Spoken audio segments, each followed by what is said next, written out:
friend of my wife's was over and she took all these photos. She took like hundreds of photos and then she sends them all to us. And my immediate reaction was like, why are you dumping hundreds of photos on my phone? I don't need hundreds of photos. Have some judgment.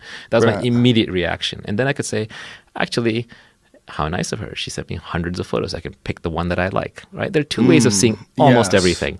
In every moment, in everything that happens, you can look on the bright side of something, right?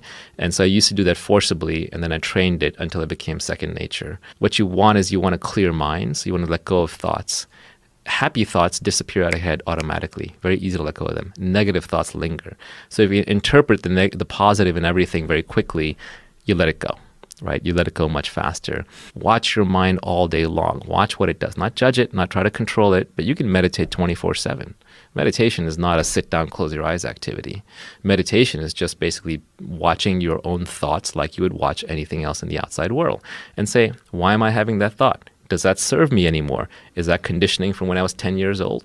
Like, for example, getting ready for this podcast. The few days leading up to this, my mind was just running. And normally my mind is pretty calm. And every thought I would have, I would imagine me saying it to you. My brain couldn't help but rehearse. And it took me a while to figure out, oh yeah, you know what it is? When I was a kid in Queens and I had no money and I had nothing and I needed to save myself, the way I got out was by sounding smart, not being smart, sounding smart. That was the skill I perfected. So I am hardwired to always rehearse things so I will sound smart. It's a disease. It keeps me from being happy.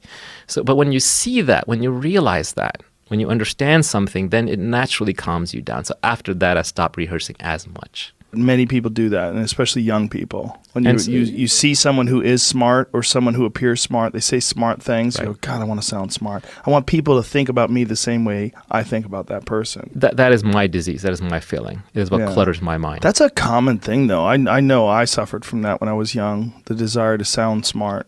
The thing I have to ask myself now is, would I still be interested in learning this thing if I couldn't ever tell anybody about it?